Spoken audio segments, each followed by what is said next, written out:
Welcome to tonight's episode of Beyond Focus TV. I'm your host, Lydia Patel, and as always, I have another special guest for you, Janet Marsick, who's the Director of Outreach, Recruitment, and Community Relations for Opportunities for a Better Tomorrow. She'll be with us for the next 30 minutes, so stay right here. You're watching Beyond Focus TV. Beyond Focus TV allows you to discuss contemporary topics affecting the Caribbean people on both a national and local level. The show features informed guests who offer insight, debate, and evaluate various issues. Beyond Focus TV builds on the station's mission to provide useful information to the Caribbean people in New York and abroad. Beyond Focus TV, where our viewing audience can get educated, informed, and empowered. Welcome back. You're watching Beyond Focus TV. I'm your host, Lydia Patel, sitting down here with Janet Marsick, who's the Director of Outreach, Recruitment, and Community Relations for Opportunities for a Better Tomorrow. Janet, welcome back to Beyond Focus TV. Thank you. You're almost like you're not a stranger. You've been here before. You've sat in the hot seat, but this time around, we're going to get a little more details on what exactly is Opportunities for a Better Tomorrow. A lot of our viewers could definitely benefit from a lot of these services, so I want to have a whole segment just focusing on what you guys do and how everyone at home could take advantage of this. Great. So let's get straight into it. Why don't you tell us a little bit about the background of it? What is Opportunities for a Better Tomorrow? Well, Opportunities for a Better Tomorrow was started by Sister Mary Franciscus. She was a Sister of Mercy, started approximately 32 years ago. And how it began was the Community Board, District 7 in Sunset Park, had a lot of high school dropouts, and they were going into gangs. And they wanted to find a way to decrease the dropout rate and get them all in school, because part of education will be to, in the future, to find a great job. She started a program called OSY, which is originally called Out of School Youth, and it helped students with not only getting their GED, but helping them with work, so employment, like how to dress, how to speak, how to interview, and 32 years later, we're still doing it. And I find that to be a really important thing, because a lot of youths, including myself, if you don't have someone to kind of mentor you along the way, you could get lost. How do you dress for your first interview? You would think it's just common sense. You have to be all suited up. You may have to wear a skirt, but not all jobs require that. There is a certain recipe I would say definitely you should follow, but I think we need to get a little more training on that, how to prepare your resume. How to prepare yourself for that. There are certain common questions. Maybe doing a little bit of research on the company you're about to try to go get a job for. Right. I've been hit with that question. So what do you know about us? And you're like, I know I want to work here. Right. That's about it. Well, everything you just touched upon is interesting, because we do work with all of that. We have 3 words: discipline, professionalism, and confidence. And we find that all of that together really, establish the self-esteem and the potential for these young people, as well as, adults more recently. Now, is the program made up of more males than females at the moment, or is it equally dispersed? I would say it's equally dispersed. That's good. Yeah, so we had an original 1 location in Sunset Park, and then we had another location in Bushwick, and now we're up to 6 locations. Oh my goodness, that's amazing. Yeah, so I mean, the need is there, which is, as we could say, unfortunate, but actually fortunate, because we can actually do that outreach and help those youth who are looking for an opportunity. Now, the youth who are in the program, I'm sure, of course, when you first start getting through the training on how to dress, how to prepare yourself, is there a little bit of resistance still? Well, I wouldn't call it resistance. I would call it, like they don't see what's possible. Like, why do I got to dress every day? That makes no sense to me. But we do it as a habit so that they can learn what it feels like. And many of the students have come back to us and said, wow, I was outside to get a soda, and the guy treated me with such respect. And I was like, yeah, because, the way you're dressed and the way you present yourself makes a big difference. Yeah, your pants weren't down half the ankles, so. And they really do appreciate it. During the actual course, they have counselors, we have people who do job placement, we have people who, talk about, we say, wow, like world of work. Okay. So, so they get to learn certain skills. We also have programs after they complete the program, like we have one called SAW, Stay at Work. So they can actually have peer-to-peer interactions and talk to each other, about, my boss did this today, what does that mean? And somebody who has more seniority in a job will say, well, this happened to me, and this is how I handled it. So it kind of allows them to have that, support. So it's not just, you graduated from the program, you got a job, congratulations. We try and follow up with them and keep in touch with them. And what so far has been the success rate of them staying at work? Well, it really depends, but I mean, it's a very high success rate. We use a lot of job placement places, and like I said, we have on-site job recruiters.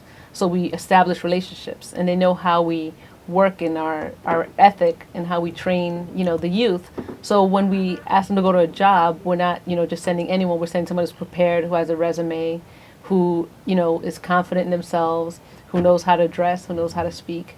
And, the staff ourselves we kind of walk the walk and talk the talk, so we do dress professionally as well. Yes, I could see. Yes, and we do present ourselves to, as a role model, because they do Absolutely. need role models. Absolutely. So for those who are not familiar with Opportunities for a Better Tomorrow, what would you say is the mission statement in a nutshell? Well, the mission statement would be, like, we help people find jobs. We help them become self-sufficient, and we help them gain financial means. Absolutely. So part of that, is mainly getting an education. So we do help them if they do not have their high school equivalency, a diploma. We do help them obtain that. After that, they have a choice. Maybe some, aren't ready for college right now and would like to go to college later, or some want to go to college right now. So we do help them with, we have a college access coordinator, and she meets with them and kind of says, okay, what's your long-term plan? What do you want to do? What colleges are you looking at? And what financial aid is available to you? Let's look and see. So it really is a soup to nuts, whole hand holding, and really working with the participant at where they're at.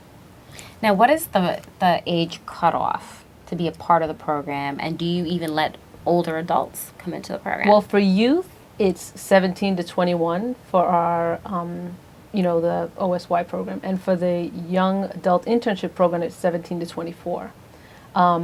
If they turn, they have to be 24 before, they can't turn 25 while in the program, and they can't turn 22 while in the program.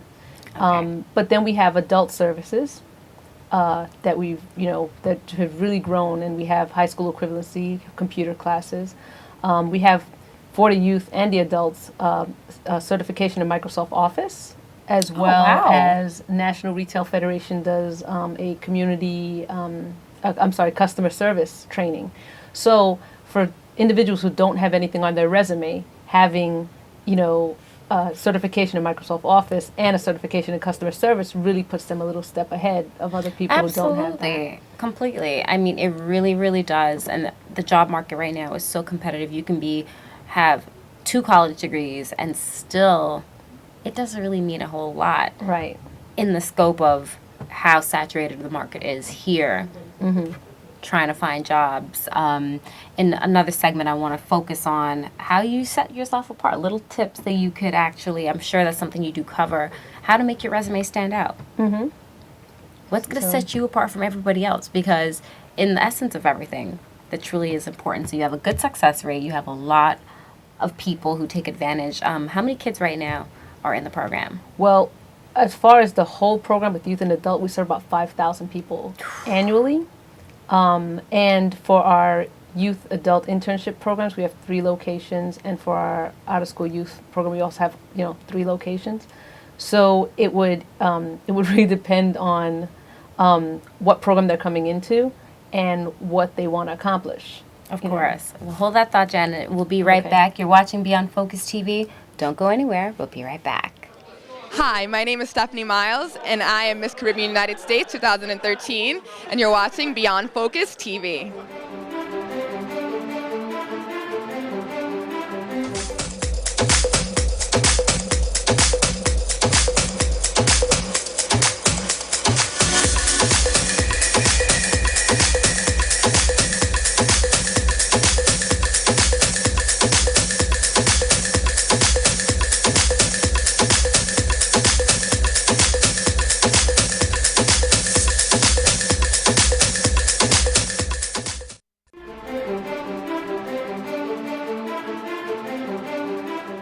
Hi, my name is Stephanie Miles, and I am Miss Caribbean United States 2013, and you're watching Beyond Focus TV. Welcome back. You're watching Beyond Focus TV. I'm Lydia Patel, sitting down here with Janet Marsick, who's the Director of Outreach, Recruitment, and Community Relations for Opportunities for a Better Tomorrow. Janet, we covered a lot in the first segment, especially upon the youth, because a lot of our viewers, they have children. You may be a young person watching the program, confused, you're trying to figure out high school, you may have left high school. This is an opportunity. Do you have to live in a certain restricted area? Do you have to be in a certain zone, or is it open for everybody? Well, we have some centers that are like certain areas, but most of them serve all 5 boroughs. As long as you're a New York City resident, we can accommodate you in one of our locations. So that's fantastic. Right. So tell everybody at home, what really defines your role as community relations, your recruitment, all that good stuff? Well, outreach, pretty much what I'm doing now is letting people know about opportunities for a better tomorrow, letting them know what we do, how we can help them. Recruitment, if someone's interested, they don't know exactly the path or who to call or where to go, they can reach out to me, and we can help them find the right director to the right program so that they can learn that. In community relations, working with, bigger agencies, either they want to help with, sponsoring an internship, or maybe they want, to donate or volunteer their time. We have a lot of groups that will actually meet with the youth, which is a great thing because they'll get to go to Morgan Stanley. Yes. And they'll go to that office, and some of them have never even left their borough. And to Right. see, they hear us speak certain things, but for them to see an actual executive or professional talk to them about what, we're talking about, they actually see that it's beyond us and it's outside in the world. Absolutely, and that makes a huge difference. I remember attending a few of those career day, stuff like that. When you actually get to hear and meet with somebody who's doing technically maybe your dream job or something that you aspire to be, it makes it a little more real. It makes it almost tangible. Right, and we have a networking event. For example, we call it it's like speed dating, but it would be at a corporate office, and they'll meet with a professional, and then they'll have a few minutes to talk to that professional, and then the professional will actually give them feedback on notes so that they can actually take that with them.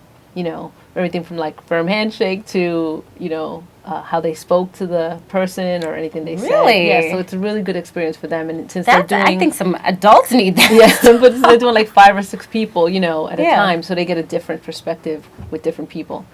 That's great. And how often do you do this? Well, our job developing group, actually puts that together, and we do it, quite often for every cycle that we have. They get to go to certain places. Most recently, I think they did a service learning, which is a component, and they helped with Thanksgiving, making baskets of food for people. So they were really excited about that. So it's not only meeting Corporate. corporations, but they get to do service learning. It is go out in the community and really make a difference. And I think that's what starts the catalyst, knowing I can make a difference, knowing I can do something, and knowing that I am valued really starts the ball rolling for them. Absolutely. That's truly amazing because people get to be out there, especially with something like Thanksgiving. They feel that sense of giving back, and that boosts the confidence aspect Yes. of it. So I really do like that. Wanted to switch topics a little bit onto Bushwick. Big hub. A Right. lot of activity goes on in Bushwick right now. It's still changing ethnically, culturally. It's still a very mixed area. Yes. Why don't you fill us in a little more? Well, there is gentrification going on, but we still have a lot of populated people in the community who cannot speak English very well. Yes. So our BWC, or Brooklyn Workforce Center, really helps adults with computer skills and with learning English and resume building and job placement as well. So though we started youth-based, we have actually expanded into adult education. We have 4 levels of English as a second language. Okay, great. We have, like I said, we have about 2 or 3 computer labs at that center. We also have an ONA office, which is Office of New Americas, which is a federal grant that allows us to help with immigration issues. Wow. The person there is not an attorney, but she has access to attorneys. And, people could set an appointment and get, from anything from DACA, which is Deferred Action for Childhood Arrivals. If you were at a certain age when you came here, a lot of youth, were 4 when they left their country, so they really didn't have much say in. 2. Yeah,